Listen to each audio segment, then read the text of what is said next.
Baik, Pak Bima. Assalamualaikum warahmatullahi wabarakatuh. Waalaikumsalam warahmatullahi wabarakatuh. Alhamdulillah alamin wassalatu wassalamu ala nabiyyina Muhammad wa ala alihi wa ashabihi wa li baitihi wa dzurriyyatihi ajma'in. Amma ba'du, sahabat-sahabat, terutama kawan-kawan saudara seiman yang ada di seberang sana di Kanada. Semoga imannya tidak berubah karena Allah di Jakarta sama dengan Allah yang ada di Kanada. Ya. Allah di Mekah, Allah di Kairo, Allah di Jawa sama. Ya Rabbus samawati wal ard, Dia pencipta kita, pengatur kita, semua wilayah di langit dan di bumi. Tema kajian kita lumayan menggelitik, karena dunia itu ada pada semua orang, mau dia ustadz, mau dia seorang ulama, apalagi dia seorang yang bekerja untuk dunia. Dunia ustadz, ya dia merasa berilmu, dia merasa berpengikut, dia merasa punya aktivitas ngajar, ujung-ujungnya ya materi juga. Jika dia sibuk dengan hal itu, dia juga akan kena sindiran-sindiran Allah yang akan kita bacakan nanti di Al-Quran. Ya. Begitu juga orang yang bekerja, berdagang, berbisnis, guru, sama semua. Jadi dunia adalah hidup yang kita sedang jalani, itu dunia, sederhananya begitu. Lalu apa hakikatnya? Sederhana saja. Dalam surah Al-Hadid, misalnya ayat 20, Allah bercerita tentang dunia. Begitu juga surat Yunus ayat 24, Allah cerita juga tentang apa hakikat dunia. Yang paling dahsyat itu surat Al-Hadid itu lengkap ya. Dalam surah Al-Hadid, Allah menyebut dunia itu dengan beberapa perumpamaan. Ya. Silakan dibuka surah Al-Hadid ayat 20. Kalau teman-teman memegang mushaf, itu lebih afdol dibuka, dan akan terasa kalau kita membaca ayat ternyata maknanya sangat luar biasa sekali. Surah Al-Hadid, surat besi, ayat 20. Allah Subhanahu wa taala membuat semacam pengumuman atau pemberitahuan. Dan ini serius karena yang berbicara Allah. Kita kalau punya sahabat yang kita senangi atau orang petinggi kita atau dia bos kita atau dia guru kita, kalau dia mengatakan, "Hey, saya ada pengumuman, ada pemberitahuan penting," pasti kita mendengarkannya. Kalau kita punya teman dekat atau kekasih yang dia ingin ngobrol, pasti kita kemudian mendengarkannya.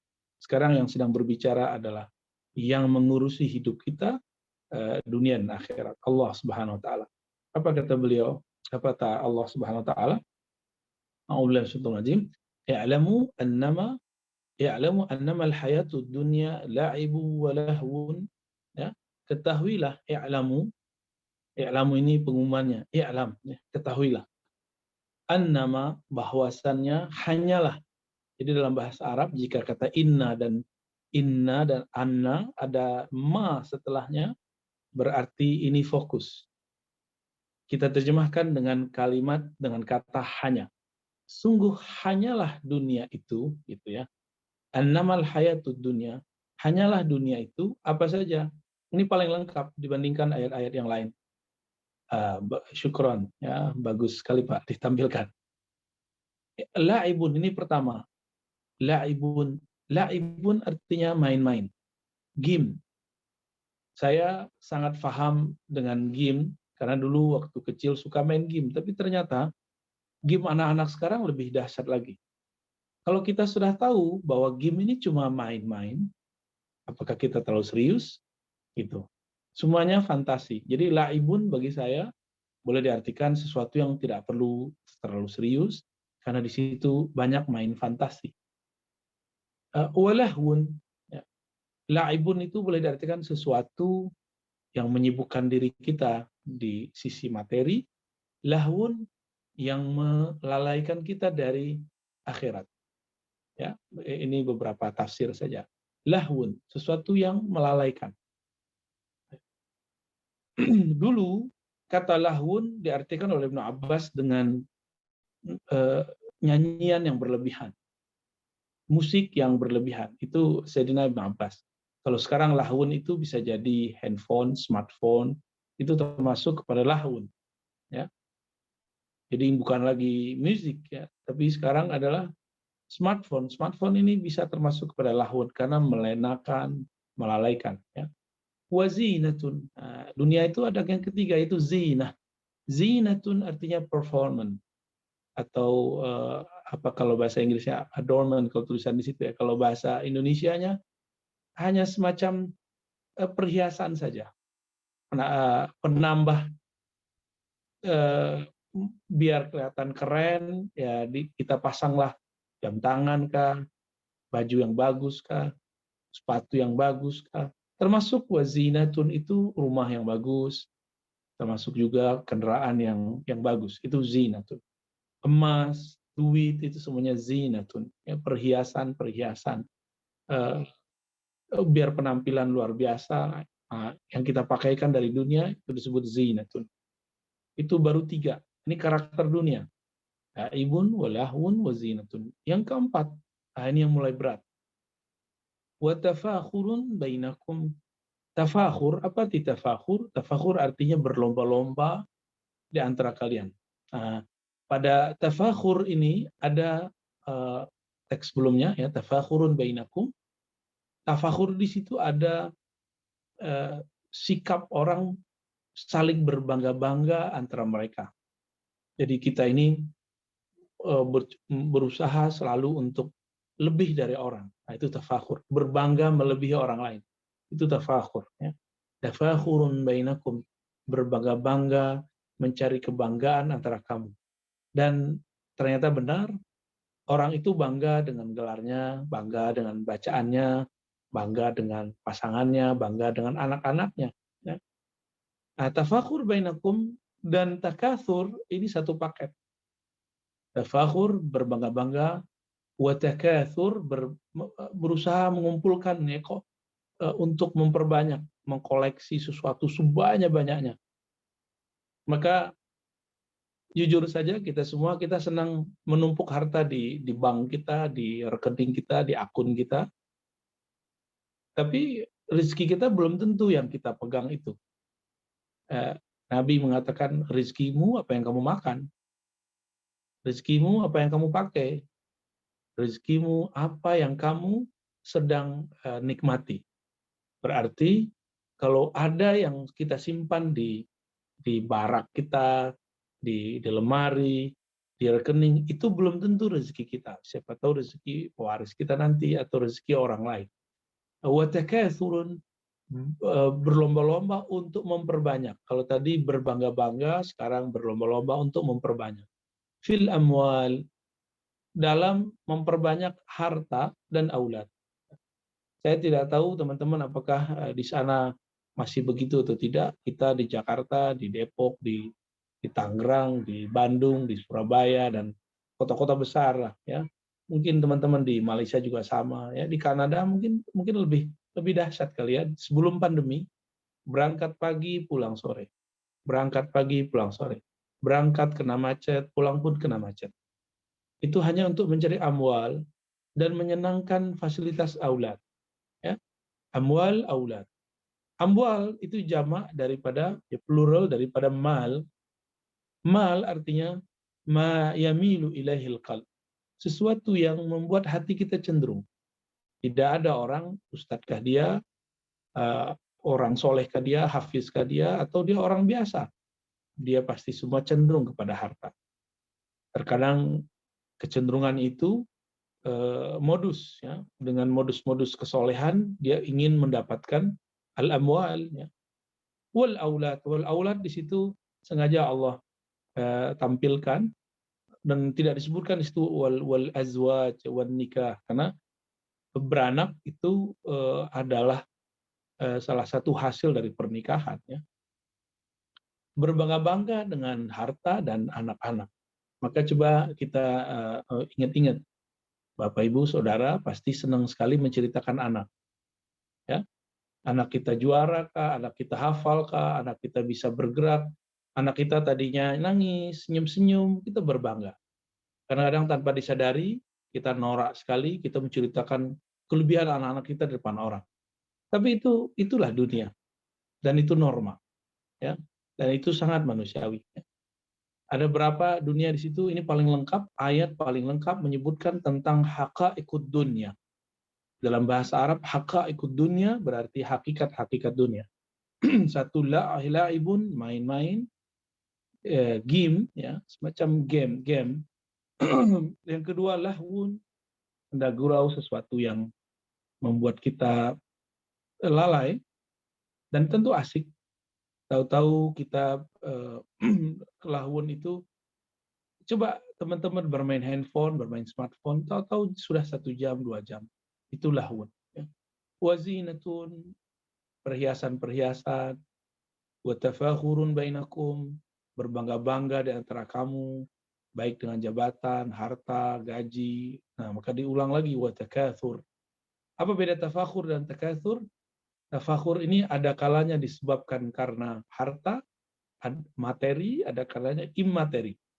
Jadi orang berbangga dengan gelarnya, berbangga dengan sebutan-sebutan embel-embel di depannya, itu juga berbangga. Wa takatsur. Kadang-kadang juga ada yang berbangga dengan pengikut, follower, dan sekarang sangat jelas sekali, orang kok pengen populer. Orang populer itu melelahkan. Ya. Orang kok pengen punya follower banyak di Instagram, di Facebook, pengen pengikut dan jamaah banyak. Padahal itu akan membuat beban yang banyak bagi dia. Teman-teman, bagian wa takatsur fil amwal wal aulad, ini saya buat sebuah ilustrasi. Apabila teman-teman seorang traveler, seorang yang suka jalan jauh, suka melakukan safar, traveling, kita kalau membawa banyak koper, anggaplah koper yang kita bawa 5, tentu itu sangat merepotkan sekali.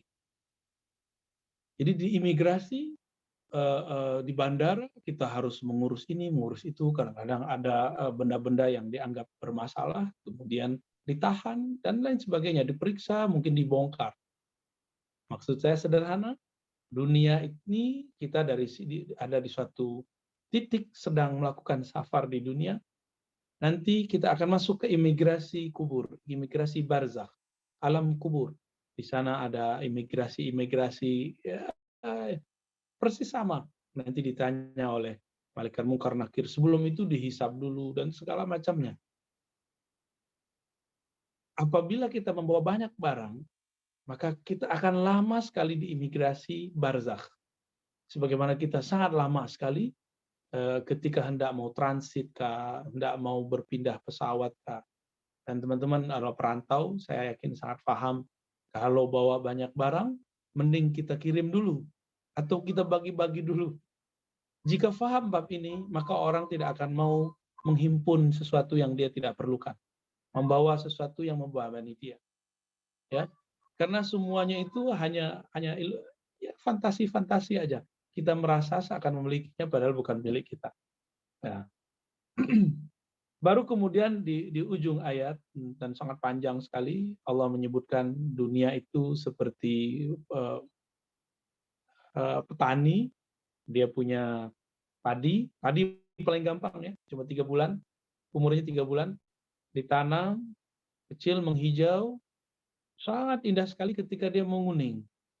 Tapi kalau sudah menguning, tunggu waktu dia mengering. Jadi umur dunia hanya seperti kita melihat padi 3 bulan, 4 bulan, dan sangat sebentar. Dan ingat, ada kata kunci di situ.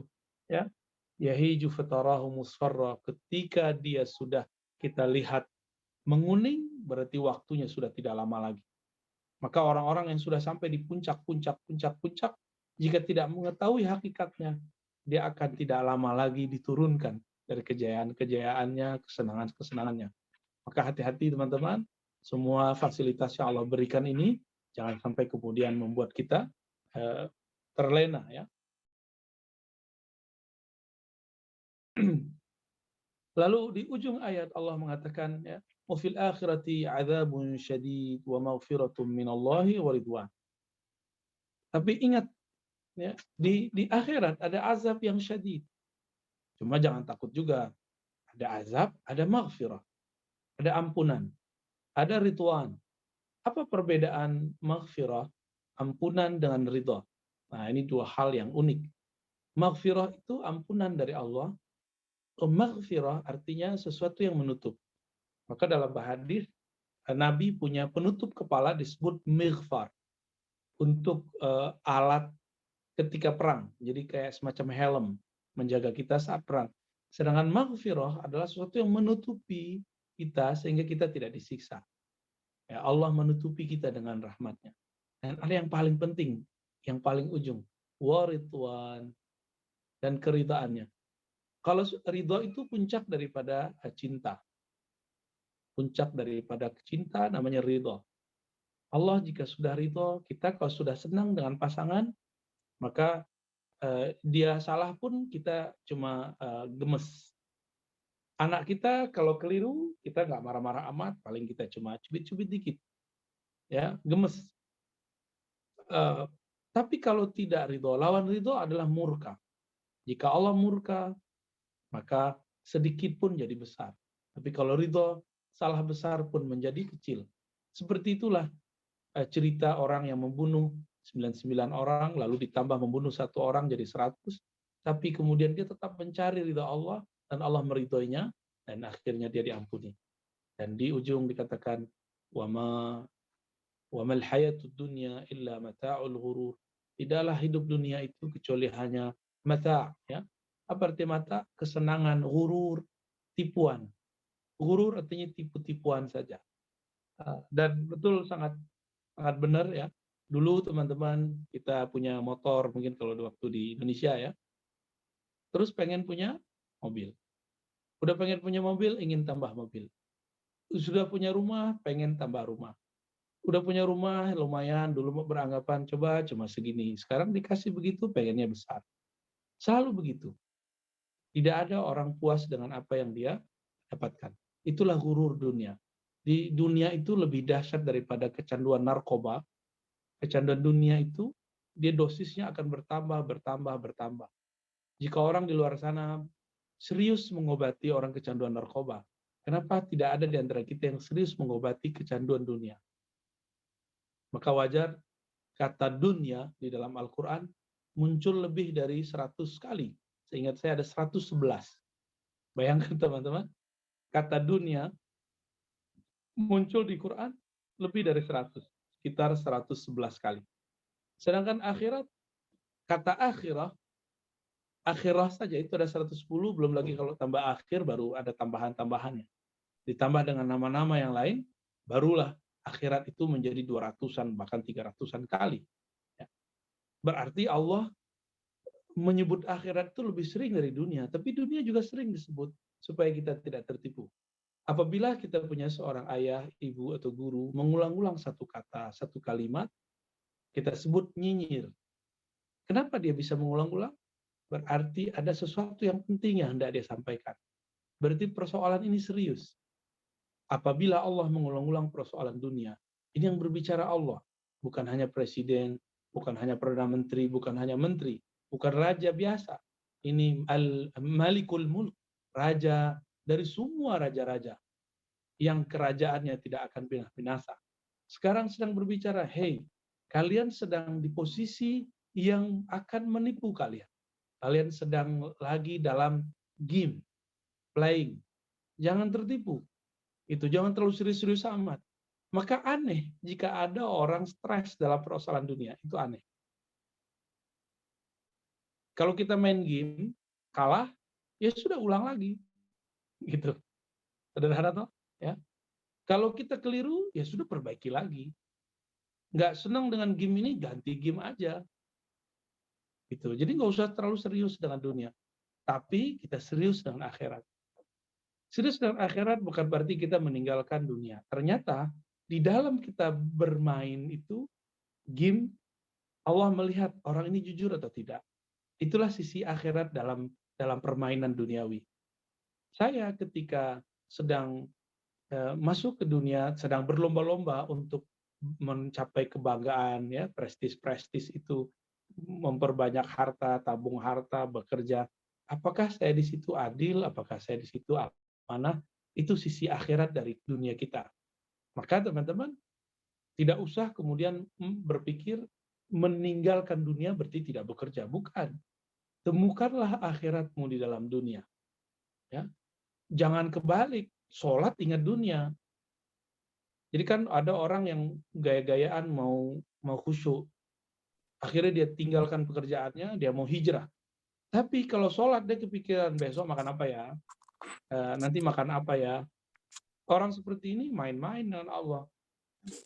Lebih baik kita ingat akhirat ketika kita bekerja dunia daripada kita membawa pikiran dunia di dalam akhirat kita dalam sholat. Jadi teman-teman, apapun pekerjaan teman-teman, lanjutkan. Ya, yang penting halal, teruskan. Tapi ingat prinsip-prinsip akhirat ada di dalamnya. Apa prinsip akhirat di dalam bekerja? Adil, amanah, jujur, udah itu aja pegang. Ya adilu, berbuat adillah, itu dekat kepada ketakwaan. Nabi mengatakan, alaikum bisidqi, kamu bersikap jujurlah. Itulah sisi ukhrawi yang ada di dunia kita. Maka kalau kita lihat nih, dunia ini main-main. Mana yang seriusnya? Jujurnya. Dunia ini senda gurau. Mana akhiratnya? Jika kita amanah. Ini senda gurau, tapi kalau sudah ada amanah, kita tidak main-main. Dunia itu cuma zinatun, ya, perhiasan-perhiasan. Mana akhiratnya? Kalau saya menganggap pemberian yang saya dapat itu bersumber dari Allah, lalu saya syukuri. Jadi kalau kita mensyukuri nikmat yang ada, itu langsung sesuatu yang tadinya tidak serius, Allah anggap itu serius. Lalu tafakhur, berbangga-bangga, karena prestis tadi, materi ataupun imateri, harta ataupun anak, kita memandangnya sebagai anugerah dari Allah. Maka di sini ada jalan keluarnya.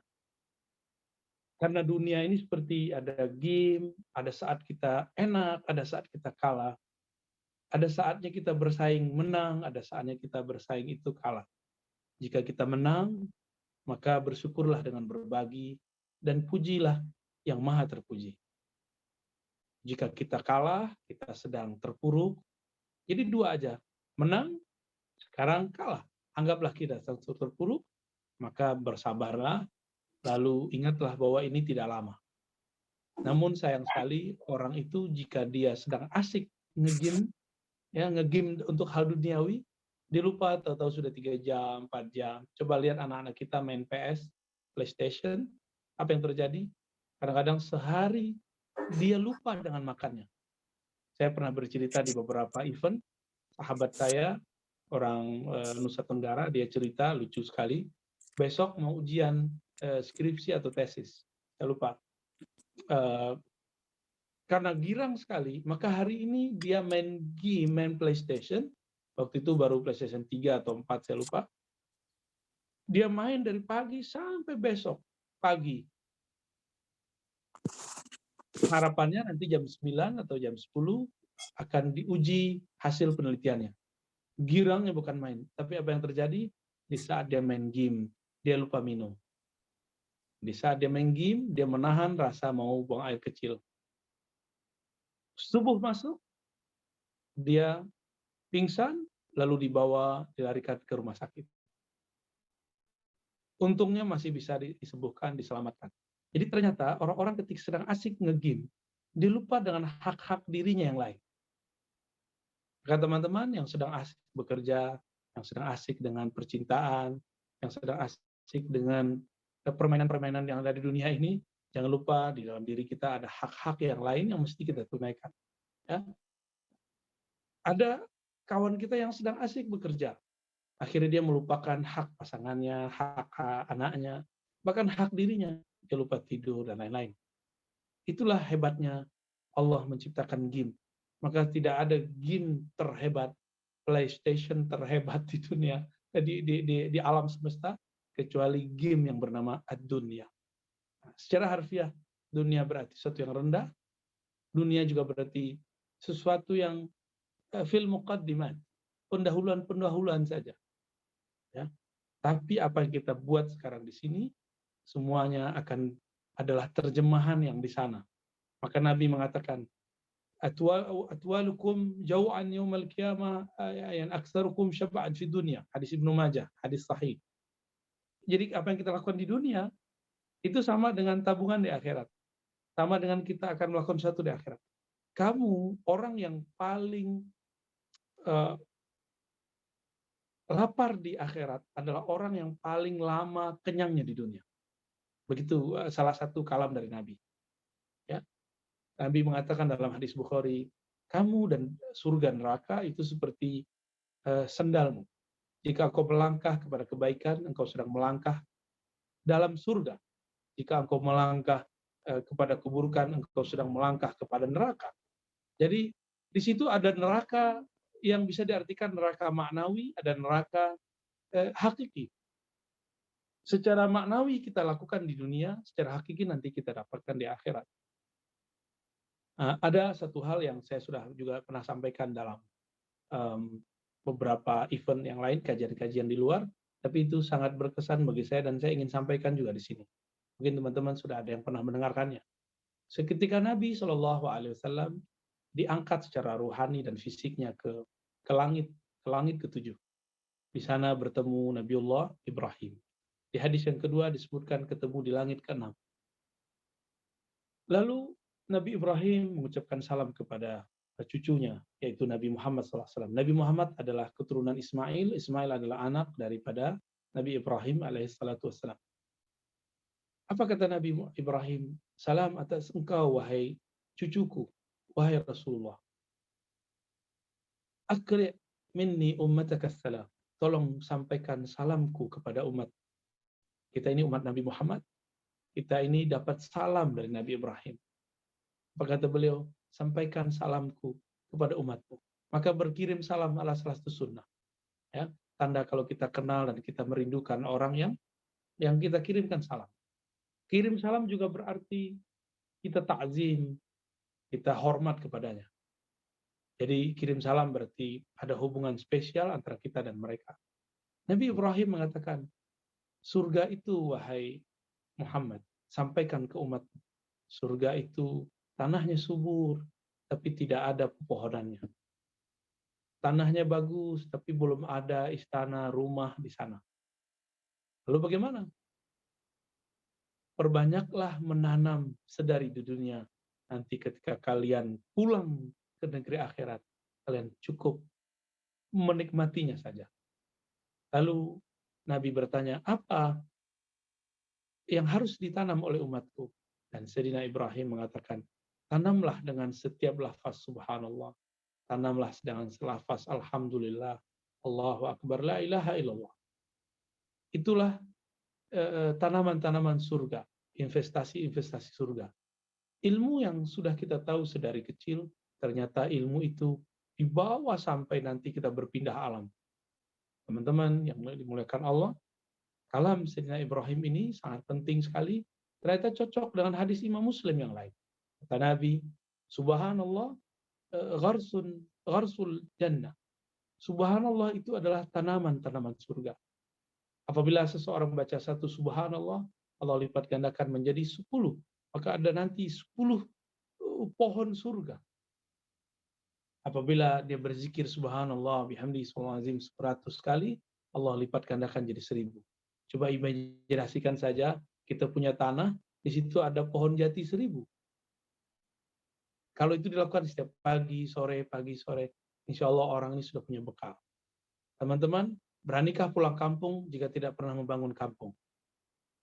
Beranikah pulang kampung jika tidak pernah buat rumah di kampung? Mau tidur di mana? Ya. Beranikah pulang kampung jika tidak punya tabungan? Kampung kita bukan di sini, kampung kita di akhirat. Maka berkirimlah ke sana, berbagilah di dunia. Di saat kita berbagi dengan orang-orang yang du'afa, dengan kawan-kawan kita yang sedang kesulitan, kita sedang berbagi beban. Jadi sebenarnya kita yang harus berterima kasih kepada orang fakir dan miskin.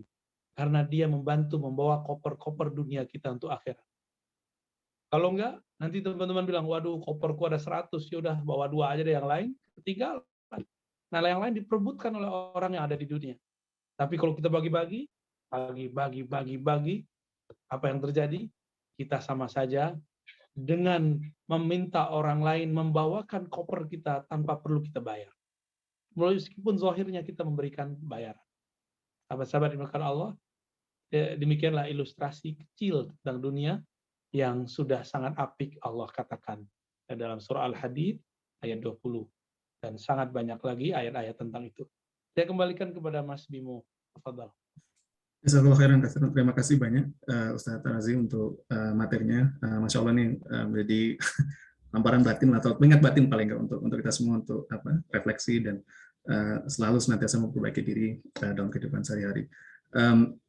Sekarang kita buka sesi tanya jawab. Kalau boleh, Ustadz minta izin waktu untuk tanya jawab. Ya, silakan. Sebelumnya, saya ingin menyapa Pak Hendra dulu, Pak Hendra Halim dari beliau Komjen kita, Komjen Konsul Jenderal Republik Indonesia di Vancouver yang baru saja ditugaskan di Vancouver. Selamat bergabung Bapak Hendra. Mungkin kalau ada yang mau disampaikan kepada segenap jamaah pengajian Calgary, dipersilakan Pak kalau ada yang mau disampaikan. Assalamualaikum warahmatullahi wabarakatuh. Ustadz Razi Hasim yang saya hormati, Pak Irfan, Pak Bimo, para jemaah sekalian yang di Calgary. Singkat saja, saya menyampaikan terima kasih banyak atas undangan kesempatan ini. Ini pertama kali saya bergabung bersama Bapak Ibu sekalian pengajian Calgary, dan saya merasa sangat senang pada sore hari ini, mungkin pukul 6 sore Pak Ustadz, kami di Vancouver dapat menikmati atau khutbah Pak Ustadz yang sangat dalam, yang sangat bermakna. Jadi yang kita temui sehari-hari, mungkin seperti Ustadz bilang, setiap manusia punya cerita hidupnya berbeda-beda, tetapi apa yang Ustadz sampaikan tadi nampaknya maknanya sangat luas, sangat dalam bagi kami. Tentunya nanti akan lebih menarik apabila akan banyak kali pertanyaan. Saya yakin di sini para jemaah akan banyak menyampaikan pertanyaannya, termasuk saya juga sebenarnya. Tapi saya sangat senang apa yang disampaikan Ustadz adalah sesuatu yang bahwa memang kita hidup di dunia itu hanya sementara. Jadi kita harus melakukan sesuatu yang kita lakukan di dunia itu adalah ditujukan untuk akhirat. Sebenarnya seperti itu yang saya tangkap dari pengajian sore ini. Namun demikian, tentunya kita nanti dapat mendengarkan telan yang lebih luas, tunjuk pertanyaan dari para jemaah sekalian. Untuk itu sekali lagi terima kasih banyak. Mudah-mudahan pada kesempatan lain saya dapat terus mengikuti pengajian di keluarga besar di Calgary ini. Terima kasih banyak sekali lagi, terutama untuk Ustadz Razi Hasyim. Terima kasih banyak Pak Ustadz. Waalaikumsalam warahmatullahi wabarakatuh. Assalamualaikum. Terima kasih Pak Hendra. Waalaikumsalam warahmatullahi wabarakatuh. Terima kasih sekali lagi Pak Hendra sudah bergabung bersama kita semua dari Vancouver. Saya sudah ada beberapa pertanyaan yang masuk. Saya mohon maaf nih, saya akan dahulukan dari jamaah yang di Kanada dulu ya, karena kita jarang-jarang bisa berinteraksi dengan Ustadz Razi. Jadi saya coba bertuaskan yang dari Kanada dulu, nanti selagi masih ada waktu kita tackle pertanyaan-pertanyaan semuanya yang lain. Ada satu pertanyaan masuk dari Mbak Fauziani di Calgary. Ingin minta saran dari Ustadz bagaimana cara meluruskan dan membersihkan niat. Terkadang kita berbuat baik karena ingin pahala atau yang lain selain Allah. Bagaimana melatih semua yang kita lakukan hanya lillahi ta'ala. Itu pertanyaan yang pertama. Silakan Ustadz. Ya, baik. Membersihkan niat ya. Niat itu harus diketahui dulu niat itu di mana. Sehingga kita harus tahu membersihkan di bagian mana. Niat itu dalam bahasa Indonesia diartikan dengan al-qasdu. Qasdu bisa diartikan juga dengan kesukaan, ketujuan. Ya. Dalam bahasa Melayu lama, qasdu artinya tuju. Tuju itu sama dengan suka. Maka bagaimana cara membersihkan niat? Kita perbaiki dulu visi kita. Kita tujuannya ngapain? Tujuannya, visinya tidak boleh pendek. Dalam hadis Imam Bukhari dan Muslim disebutkan faman kanat hijratuhu ilallah wa rasulih. Siapa yang niatnya berpindah dari dunia, dari kesenangan dunia, lalu menuju Allah dan Rasulnya, maka niatnya diterima oleh Allah dan Rasulnya. Jadi kita harus punya visi. Jadi saya boleh mengartikan niat itu visi tertinggi, ya, visi terjauh. Visi tertinggi kita harus sampai kepada ridha Allah. Karena niat itu ada di kolbu, di hati, maka yang kita harus perbaiki hatinya. Jadi hati ini nggak boleh bercabang. Kita boleh pikiran bercabang, hati jangan bercabang. Maka sholatlah dengan hati, karena hati hanya mau satu. Hati itu tidak bisa poligami. Yang bisa poligami cuma otak. Pikiran kita bisa banyak, tapi hati nggak bisa kemana-mana.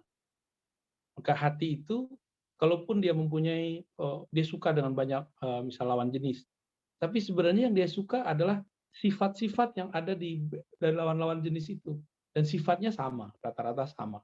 Jadi sebenarnya dia mencintai satu orang, satu sifat, tapi dalam beberapa rupa. Jadi hati itu dia mempunyai kecenderungan. Jadi kolbu punya sifat cinta dan benci. Yang dicintai hati itulah nanti yang jadi niatnya. Maka sekarang perbaiki cintanya, perbaiki tujuannya, nanti insya Allah pasti niatnya menjadi tulus. Lebih kurang begitu. Terima kasih Ustaz Razi untuk tanggapannya, jawabannya. Berikutnya ada pertanyaan dari Mbak Baby, ini saya bacakan aja ya. Sekali lagi saya mohon maaf nih, saya dahulukan yang teman-teman di Kanada dulu ya untuk kebagian. Mbak Baby bertanya, bagaimana melatih zikir agar merasakan nikmat zikir? Seperti itu. Iya, zikir biar nikmat. Kenali dulu siapa yang dipanggil. Saya nih dengan Mas Bimo nih, dari tadi ngobrol tapi nggak kenal misalnya. Akhirnya karena nggak kenal, nggak nyahut. Karena nggak nyahut, ya nggak seru, nggak asik. Itulah yang terjadi pada orang-orang berzikir yang tidak menikmati, karena tidak connect. Ngobrol kok nggak nyambung ya? Gitu. Yang nggak nyambung itu bukan Allah, kitanya nggak nyambung dengan Allah. Jadi, fa'rif rabbak. Tatalazzaz bizikri rabbik. Ya. Kenali dululah Rabbmu, Tuhanmu, engkau akan mengenali dan menikmati mengenalnya, mengingatnya. Mengenang kekasih yang dulu pernah kita kenal, yang pernah berbuat baik dengan kita, dan pernah punya kenangan dengan kita, itu indah sekali. Bahkan Ibnu Qayyim mengatakan, jangankan mengenang dia, mencium bau parfum yang sama dengan parfum yang dulu dia pakai, itu membuat kita ingat dengannya. Jadi teman-teman, zikrullah itu sama dengan mengenang kekasih. Zikrullah itu sama dengan menghirup parfum yang dulu dipakai sang kekasih. Dan itu sensasinya nikmat sekali. Ya, lebih kurang begitu. Terima kasih Ustaz Razi, ini perumpamaannya benar-benar ngena banget tadi, kayak kenali siapa yang kita berzikir. Ada Pak Bruce yang mau bertanya, silakan Pak Bruce.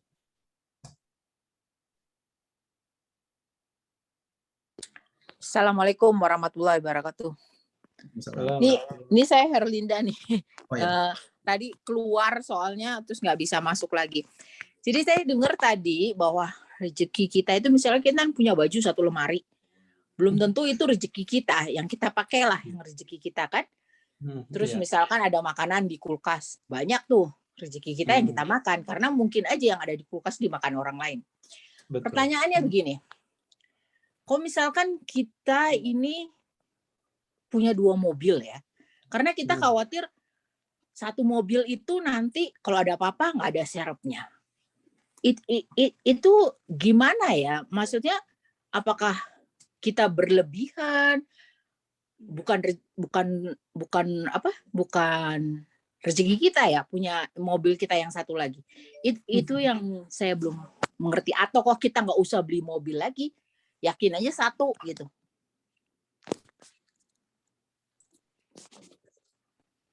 Baik Ibu. Langsung saya jawab Pak Bibo. Silakan Pak. Oke. Rezeki itu sesuatu yang bisa kita nikmati. Itu sederhananya. Sekarang. No, sekarang itu rezeki kita apa yang kita pakai hari ini, yang kita makan hari ini. Bisa jadi makanan yang benar, kata Ibu tadi, yang kita simpan di kulkas, nanti bukan rezeki kita. Siapa tahu tamu kita atau kawan kita, atau tiba-tiba kita tersentuh dengan seseorang, lalu kita kirim buah itu untuk mereka. Namun, kita boleh memilih. Kita adalah kolektor materi-materi dunia, lalu menjadi agen-agen Allah, tangan-tangan Allah yang membagikan rezeki lewat kita. Jadi ada orang yang menikmati rezeki lewat kita. Berarti kita sedang memilih menjadi tangan-tangannya. Jadi kita boleh memilih menjadi orang yang menerima atau menjadi orang yang memberi. Nah, bagaimana dengan kalau kita pengen punya mobil lebih, bedakan pengen dengan butuh. Apabila memang itu dibutuhkan, ambil. Nabi itu jangan dikira miskin. Nabi itu seorang pemimpin negara, panglima. Beliau juga seorang direktur zakat, direktur wakaf. Beliau seorang konsultan. Itu kalau mau digaji pakai apa digaji? Ya, konsultan aja di negeri kita itu lumayan gajinya. Apalagi di Kanada. Apalagi seorang jenderal. Beliau ini seorang panglima. Beliau ini juga seorang pemimpin negara. Mau digaji dengan apa? Maka Allah SWT mengizinkan Nabi untuk memakai dunia, memiliki dunia dengan tangannya, tapi Allah mengatakan, izhad fid dunya yuhibbukallah. Kamu boleh memiliki dunia, tapi hatimu tidak boleh kemasukan dunia. Hatimu, wahai Muhammad, hanya milikku. Innallaha yanzuru ila qulubikum. Allah hanya memperhatikan kolbumu. Yang penting kolbunya tidak bergetar melihat dunia. Kalau getar kan namanya iri dengki atau nafsu. Jadi kalau memang kita membutuhkan, ambil. Tapi jangan menginginkan. Ini dua hal yang berbeda. Menginginkan yang tidak dibutuhkan namanya tulul amal, panjang angan-angan. Dan Allah tidak suka. Ciri-ciri orang yang tidak zuhud. Jadi zuhud tidak ada kaitannya dengan kaya dan miskin. Banyak orang miskin, tapi pikirannya tidak zuhud. Hatinya tidak zuhud. Dia setiap hari mikirin bagaimana dapetin duit, makan sehari. Kayak saya sedih sekali, ada orang hidupnya sudah susah, tapi kalau ngomong duit mulu. Di mobilnya dikasih tulisan cari duit. Selalu begitu, dan itu bikin saya sedih, ya. Bikin kepikiran terus. Kenapa? Kok ada orang terlalu serius ya dalam masalah ini? Seriuslah di pikiran, tapi jangan serius dalam kolbu. Jadi tidak ada larangan, ibu mau punya mobil berapa, kalau bisa dibanyakin lagi.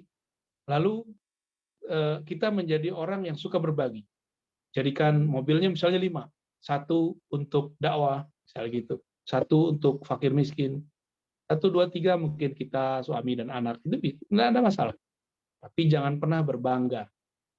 Jebakannya tadi, disebutkan tadi dunia itu main-main, senda gurau, perhiasan, berbangga-bangga, dan berlomba-lomba. Kita merasa bangga nggak? Kalau kita merasa bangga, udah lewat. Ya, berarti cinta dunia sudah masuk. Ya, biasa aja. Jadi saya pernah dapat kalam dari beberapa guru saya, kamu boleh megang dunia apa saja, yang nggak boleh kamu memasukkan dunia sedikit saja. Allah nggak ridho. Jadi Allah itu pencemburunya luar biasa. Ya, maka sungguh sedih kalau ada orang hidup sudah susah, tapi dunia menguasai jiwanya. Dan sungguh bahagia orang yang dunia berlimpah di sisinya, tapi dia tidak susah untuk melepasnya. Ciri-cirinya nanti ibu nggak pelit, yang gampang ngasih orang. Itu ciri-ciri kalau sudah zuhud. Jadi nggak masalah, silakan beli mau 2, mau 3, mau 4, mau 5 ya. Wallahu a'lam bishawab. Terima kasih Ustaz Razim untuk tanggapannya. Saya ada pertanyaan dari chat ini dari Calgary juga. Nanti setelah ini saya ke Pak Suryo. Pertanyaan dari Mas Mufli, izin bertanya Ustaz, pada hakikatnya apa definisi darurat yang membolehkan seorang hamba melanggar larangan atau mengambil yang haram? Itu pertanyaannya tadi. Tidak ada alasan apapun seseorang boleh mengambil yang haram, tidak ada. Ya. Tapi kalau kita pernah mengambil yang haram, maka supaya dia jadi halal gimana? Jika itu bisa dikembalikan, kembalikan. Tapi kalau sudah jadi darah daging, bagaimana? Ya, kita harus minta maaf kepada orangnya. Jika ada aset yang bisa kita ganti, kita ganti. Jadi tidak ada dalilnya, tidak ada hujahnya, kebolehan bahwa kita mengambil yang bukan haknya. Satu ranting saja di hadis itu, ungkapannya sangat sederhana. Satu ranting tetangga yang kamu ambil tanpa izin, itu adalah bumerang bagi kamu di akhirat. Mau masuk surga, nggak jadi masuk karena kehalang oleh satu ranting itu. Satu ranting itu nanti Allah besarkan, ya, dan itu menghalangi luar biasa. Jadi teman-teman, satu kancing di baju saya ini hisapnya panjang. Jadi baju Mas Bimo ini itu hisapnya panjang itu Mas. Ceritanya duitnya dari mana, kapan belinya, caranya gimana, dipakai apa, syukur atau tidak, belagu nggak pas pakai gitu. Kacamata tuh kalau gaya tuh makainya kena hisap terus. Tapi kalau ya Allah saya membutuhkan ini, saya perlukan ini, ya saya pakai. tapi saya izin pakai yang nggak mahal dikit gitu misalnya, nggak masalah ya. Jadi semua yang ada di tubuh yang aksesoris itu jangan dikira itu tidak Allah tanya, ditanya semua. Surat Takatsur ayat terakhir itu ya, semuanya ditanya. Nabi keluar dari tempat buang air besar, buang air kecil, lalu Nabi mengatakan, ini pun nanti akan ditanya. Ya, bagaimana cara kamu buang air? Apakah kamu kemudian mensyukuri ketika bisa buang air? Teman-teman nggak bisa kentut, gawat nggak? Bahaya. Nggak bisa buang air kecil, dahsyat sekali. Kita baru sadar bahwa buang air, buang angin itu nikmat kalau sudah mampet. Jadi kapan orang sadar? Ketika nikmat itu diambil, baru dia sadar. Maka jadilah orang yang sadar saat nikmat itu masih ada, jangan sadar saat nikmat itu tiada. Wallahu a'lam. Terima kasih Pak Ustaz. Saya kasih kesempatan ke Pak Suryo. Yang angkat tangan tadi, silakan Pak Suryo. Terima kasih, Bimo. Assalamualaikum, Pak Ustadz. Waalaikumsalam, Pak Suryo. Silakan. Ya, saya Surya dari Nunavut, Baker Lake Nunavut, ujung utara Kanada. Keluarga saya di Bali, tapi saya tinggal di Nunavut. Ada pertanyaan dari teman. Dia menanyakan, Rasulullah bersabda, barang siapa yang niatnya untuk menggapai akhirat, maka Allah akan memberikan kecukupan dalam hatinya. Dia akan menyatukan keinginannya yang tercerai-berai. Dunia pun akan dia peroleh dan tunduk hina padanya. Dan barang siapa yang hanya untuk menggapai dunia, maka Allah akan menjadikan dia tidak pernah merasa cukup. Akan mencerai-beraikan keinginannya, dunia pun tidak dia peroleh kecuali yang telah ditetapkan baginya. Jadi ini dari riwayat Tirmizi. Jadi di kalimat terakhir itu dikatakan bahwa dunia pun tidak diperoleh kecuali yang telah ditetapkan baginya. Ini apakah artinya Muslim itu tidak perlu ngoyo untuk kerja lebih atau kerja tambahan atau kerja sampingan, whatever it is? Kalau pada akhirnya rezeki kita itu akan sama sesuai yang telah ditetapkan. Karena ada juga teman yang tanya juga ke saya gitu, ngapain kamu ngoyo gitu kerja sampai ke sana nyusahin diri gitu kan? Apa yang mau dicari gitu. Jadi gimana itu tanggapannya? Baik. Kata kuncinya di hadis Imam Tirmizi tadi, itu hadis Tirmizi dan hadisnya sahih. Saya sangat suka dengan baca hadis itu karena dia ada kata-kata kunci, Mas. Lafaznya di situ, faman kanat himmatuhud dunya. Siapa yang himmahnya dunia?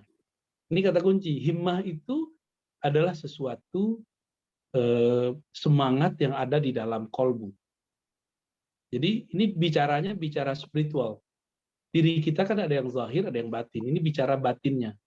Siapa yang batinnya tidak berharap kepada yang fisik, karena batin kita kembali kepada yang batin. Diri kita ada sisi yang zahir, ada sisi yang tidak zahir. Ada yang fisik, ada yang metafisik. Siapa yang dia salah kamar, jadi kolbu itu dia batin, arahnya harus kepada Allah yang maha batin. Dunia itu zahir, arahnya kepada dunia yang zahir. Jangan ketukar, gitu maksud hadisnya. Siapa yang hatinya terhimmahkan kepada dunia, maka dunia tidak akan pernah dia bisa kejar. Dan dia hanya dapat dunia yang ditetapkan saja bagi fisiknya. Nah, itu maksud hadisnya. Jadi hadisnya bukan melarang orang kerja, bukan melarang orang ngoyo bekerja, bukan. Tapi hadisnya sedang berbicara tentang visi. Visi kolbumu apa? Visi duniamu apa? Nah, di visi kolbu, kita nggak boleh sama sekali memasukkan sedikit saja urusan pekerjaan ke dalam kolbu. Jadi cukup otak ini sebagai library, tempat kantor batin, kantor pikiran kita memikirkan dunia. Jangan pernah dibawa ke dalam kolbu. Sederhana hadisnya. Siapa yang kolbunya terpenjara oleh dunia, maka dia akan sengsara. Gitu terjemahan bebasnya. Siapa yang kolbunya fokus kepada akhirat, maka dia akan bahagia. sedikit pun dia dapat dunia terasa besar. Tapi kalau kolbunya sudah terpenjara oleh dunia, kolbu itu, Mas Suryo, dalam hadis qudsi dikatakan lebih luas dari dunia dan seisinya. Dunia itu ada bumi, bahkan disebutkan di hadis ma wasi'ani ardi wala samai, ya. Innama wasi'ani qalbu abdil mu'min. Allah mengatakan pandanganku tidak dapat ditampung oleh bumi dan langit. Yang dapat menampung cuma kolbu hamba orang beriman. Apabila orang mengenal visi ini, maka dunia kecil sekali bagi dia. Maka setelah apapun dia kerja, dia nggak lelah. Dia biasa aja. Toh nanti juga dibagi kok gitu. Sebaliknya, kalau kolbunya yang luas itu, dia sempitkan dengan dunia, dia ukur dengan dunia, udah ya salam. Dia akan tambah sengsara, dapat banyak pun terasa dikit. Karena kolbu itu luas. Mau dikasih banyak aja dari dunia, terasanya dikit. Ya, contohnya sederhana, karena saya ngelihat Mas Suryo punya anak kecil nih ya. Anak kecil itu dikasih duit, nggak tahu pakai rupiah aja ya, saya nggak ngerti dolarnya akan ada. Dikasih duit 500 atau 1000, oh anak kecil udah seneng, udah bisa beli coki-coki coklat. Tapi kalau sudah mulai jadi anak SD, nggak cukup, dia mintanya 5.000. Kalau sudah kelas 5 SD, mintanya 20.000, bahkan 50.000. Kalau sudah jadi gadis, mintanya 5 juta. Kalau sudah jadi gede lagi, mintanya lebih lagi. Jadi dunia itu begitu. Sedikit versi anak kecil beda dengan sedikit versi orang besar. Sebanyak menurut anak kecil pun beda menurut banyak menurut orang besar. Kira-kira kalau Allah yang bilang sedikit, itu kebalikannya orang yang bilang banyak di dunia. Jadi kita bilang banyak nih di dunia, itu bagi Allah dikit. Kita bilang sedikit di sisi Allah, itu di dunia banyak. Itu maksud hadis tadi. Ya. Jadi silakan bekerja, temukan dunia akhirat kita dalam bekerja. Ya. Silakan nikmati hari-harinya. Wallahu a'lam. Ya. Terima kasih Pak Ustadz untuk tanggapannya. Mungkin karena waktu kita coba batasi mungkin 2 pertanyaan lagi, minta izin Pak Ustadz. Ada Pak Firdaus Munawar di Indonesia ya. Silakan kalau ada yang mau bertanya. Alhamdulillah, terima kasih Pak Bimo. Saya daripada Brunei, alhamdulillah. Brunei Darussalam. Silakan. Oke, Buya, ini yang sebelum-sebelumnya kan ada catatan lah, tapi kurang paham. Ia punya basically, ia punya amalan-amalan. Kan setiap jasad, jiwa, kolbu sama roh ada amalan-amalannya. Dan untuk amalan rohani itu, bagaimana untuk ma'rifatullah? Kan macam ada confuse sikit lah. Dan minta Buya untuk terangkan semula lah. Untuk amalan-amalan setiap jasad, jiwa, kolbu, dan rohani. Terima kasih Buya. Assalamualaikum. Ya, saya izin pakai ini Pak Bimo ya, pakai whiteboard. Ya. Oke. Tubuh diri kita terdiri dari 2 ya, zahir yang nyata, lalu batin. Oke, kita garis saja, kita bagi. Zahir ini ada jiwa, jasad. Ada zahir itu adalah akal, pikir.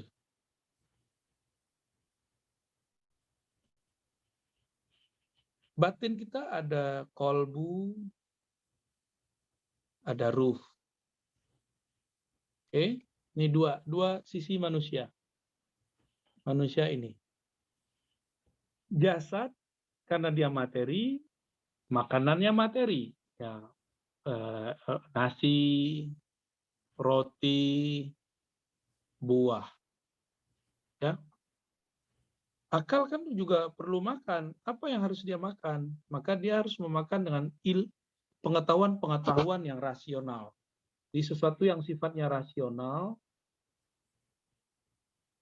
fashionable gitu ya, itu makanannya akal. Maka akal itu perlu yang kita sebut hujjah atau dalil. Dalil yang rasional, hujjah. Ini makanannya. Makanya orang karena ingin akalnya kuat, dia menutrisi akalnya dengan sekolah, mulai dari SD sampai S3. Itu semua adalah nutrisi akal. Orang yang sudah S3 belum tentu secara batin dia dewasa. Ya. Nah, sekarang kolbu. Kolbu itu adalah objek tempat Allah memandang. Maka kolbu itu supaya Allah saat memandang ridho, dia harus menyebut. Maka makanan kolbu disebut zikir. Zikir apa aja? Ya, zikir yang sederhana ya, Allah, la ilaha illallah, itu zikir. Sedangkan ruh, makanannya adalah mengenal yang dizikirkan. Yang kita sebut ma'rifatullah. Mengenal, bertemu. Udah lama nih nyebut-nyebut nama dia, udah lama memosting-posting tentang dia, kapan saya bertemu dia? Nah, itu dia. Kenapa orang kalau ketemu orang yang dia sukai, dia ngambil foto? Karena dia ingin mengenang. Zikir itu adalah memutar-mutar foto kita bersama dia. Kira-kira begitu ya. Nah, jadi kolbu itu dia perlu kenangan. Maka semua kenangan di kolbu. Jangan taruh kenangan jiwa di kolbu. Jangan taruh kenangan akal di kolbu. Nanti jadi banyak banyak bercabang zikirnya. Teman-teman ketika sholat pakai jiwa, akal, atau pakai kolbu? Kalau pakai jiwa, wah pengen cepat-cepat selesai karena capek kan berdiri lama-lama. Kalau pakai akal, mikir aja. Sholat kok mikir? Sholat bukan mikir, sholat itu zikir. Sholat itu dengan kolbu, dengan ruh. Ya, nah, teman-teman, kira-kira ini makanannya, ini makanannya. Nah, karena kolbu itu makanannya zikir, di kolbu inilah malaikat masuk. Dan juga di kolbu ini setan, karena setan iblis dulu pernah jadi malaikat, maka dia bisa mengakses sana. Kira-kira seperti itu Pak Firdaus dari Brunei. Salam untuk sahabat-sahabat di Brunei. Terima kasih Ustaz dan Pak Firdaus dari Brunei ya, Masya Allah. Ini nggak hanya kita tamu-tamu dari jauh yang ikut hadir. Mungkin satu pertanyaan terakhir untuk menutup perjumpaan kita kali ini. Mungkin saya kasih kesempatan ke Pak Hendra, mungkin kalau ada yang mau ditanyakan dari Pak Firdaus. Terima kasih Pak Bimo, Pak Ustadz. Saya ingin sekali bertanya. Bagaimana tadi Pak Ustadz sampaikan bagaimana kita ini hakikat manusia di dunia ya. Tapi saya ingin mungkin kalau saya lihat tadi kan kebetulan kesempatan saya saat ini adalah diminta untuk jadi pekerja di pemerintah, katakanlah jadi pemimpin begitu ya. Apa yang dilakukan oleh seorang pemimpin, peran apa yang dilakukan oleh pemimpin agar orang atau tim yang berada di bawahnya menjadi tadi tidak hanya berpikir tentang duniawi, tapi juga berpikir tentang akhirat. Karena terus terang di dalam keseharian saya sebagai pegawai negeri 20 tahun, 27 tahun, saya melihat banyak sekali anak-anak muda sekarang berpikirnya duniawi semua, gitu ya. Tetapi di sisi lain, saya sebagai pemimpin, saya sebagai orang yang berkepercayaan melihat apabila masuk ke ranah agama, kadang-kadang kan agak sensitif. Mungkin misalkan kamu harus berpikir akhirat, jangan terlalu ambisi, bukan ambisi ya, jangan terlalu berpikir duniawi, itu tadi jangan berpikir uang, misalkan seperti itu.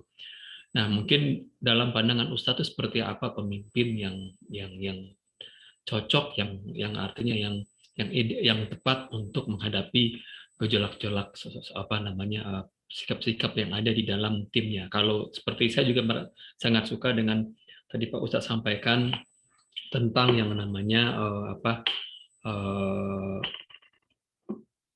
itu tadi ya, mengenai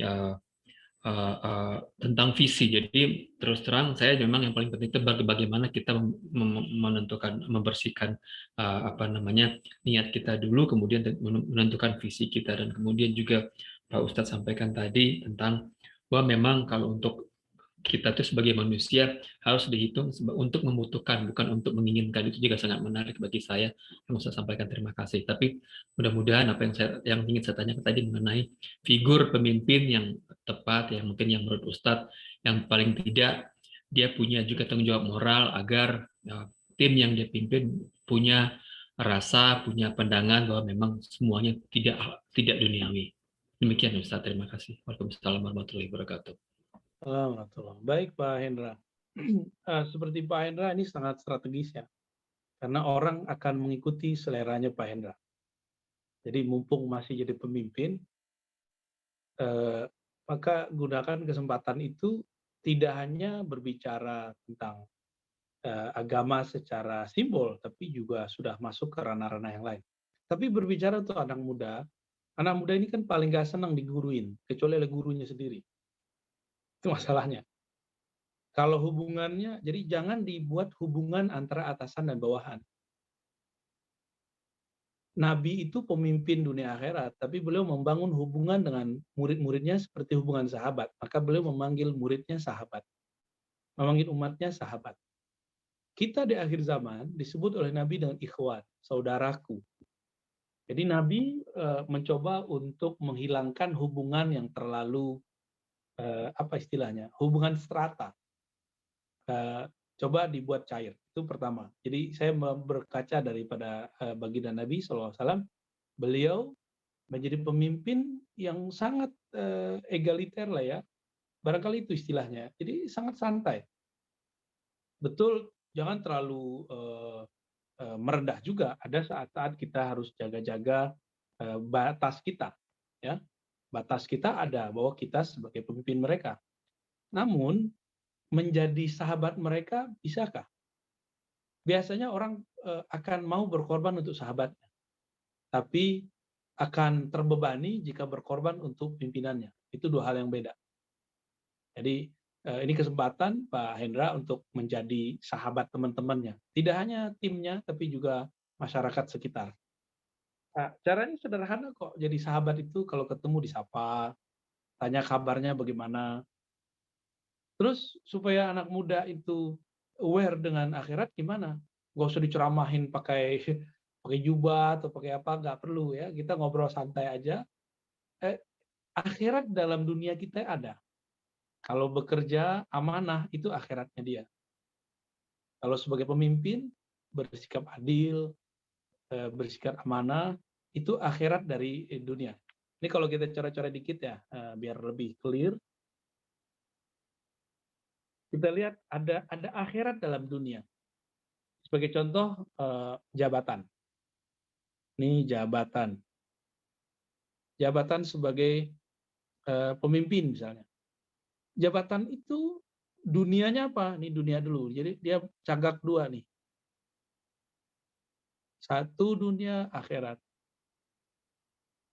Jadi di dalam jabatan kita itu ada sisi duniawi, ada sisi ukhrawi. Apa sisi dunia? Itu kekuasaan.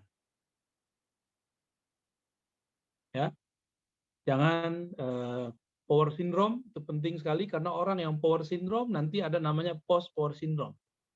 Dia akan merasa dulu saya, gitu. Sekarang saya seorang. Nah ini harus hilang. Jadi ini dipakai saja untuk untuk keperluan-keperluan yang memang berkaitan. Jangan dibuang juga ketika ini dibutuhkan. Ketika ada orang membutuhkan, pakai ini ya. Pakai jubah-jubah kekuasaan. Apalagi kesejahteraan. Gaji kah, tunjangan kah, ini dunia kita. Ya. Ini kita ambil contoh dua aja ya, dua poin ini.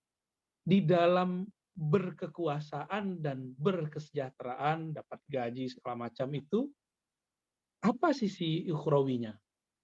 Kalau kita berkuasa, ya paling cuma berapa tahun? Mungkin bertugasnya ada 5 tahun, Pak ya.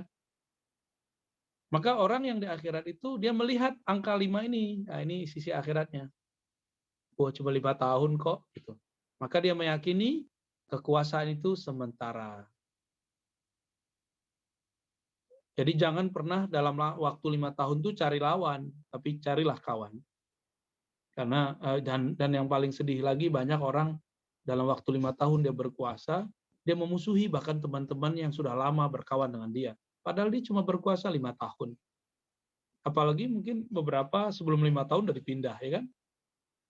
Apalagi kesejahteraan dalam kekuasaan itu ada adil, itu sisi akhiratnya.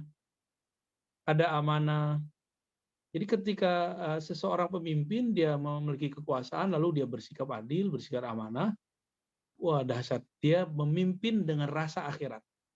Itu rasa makhluk-makhluk sana gitu.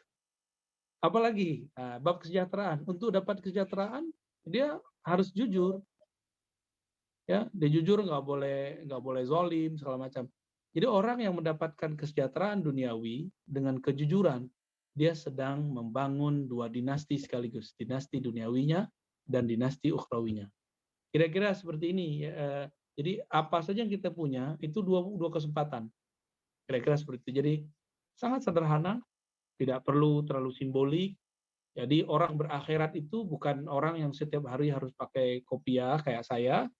Kalau saya memang ngajar, jadi saya harus setiap hari menggunakan itu. Tapi tentu indah sekali kalau kita bisa menggunakan simbol-simbol kesolehan itu setiap hari dan kita pakaikan. Orang soleh itu bukan setiap saat menggunakan baju koko seperti saya juga ya. Enggak mesti begitu. Banyak kok orang yang menggunakan kopiah, pakai serban, pakai gamis, tapi dalam hatinya dia merasa lebih soleh dari orang lain. Kan itu nggak gawat juga. Berarti dia secara penampilan sudah ukhrawi, tapi secara batinnya belum. Dan itu banyak. Beruntunglah orang-orang yang dunia di tangannya, tapi batinnya bersama Allah yang memiliki dunia. Semoga kita semua termasuk. Amin ya rabbal alamin. Amin, amin ya rabbal alamin. Terima kasih Pak Ustadz.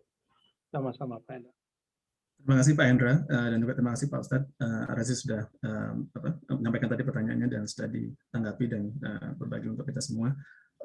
Saya mohon maaf kepada semua jamaah ini yang banyak sekali pertanyaan yang masuk dari Facebook, dari YouTube, tapi mungkin karena keterbatasan waktu belum bisa kita jawab di sesi kali ini. Mudah-mudahan bisa kita revisit kembali nanti di lain kesempatan. Mengingat waktu, mungkin ada baiknya kita tutup kajian ini dengan doa. Saya minta izin atau minta kesediaan Pak Ustadz untuk menutup kajian kita bersama ini dengan doa. Ada satu titipan tadi Pak Ustadz dari salah satu jamaah, mana tadi ya?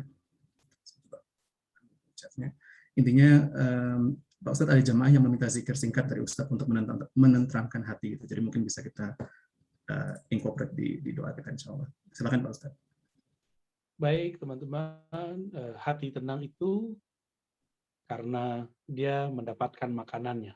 Sebagaimana tubuh kita bisa tidur kalau dia sudah makan, sudah bersih, maka kolbunya dibersihkan dengan istighfar, lalu diberi nutrisi makna-makna zikir.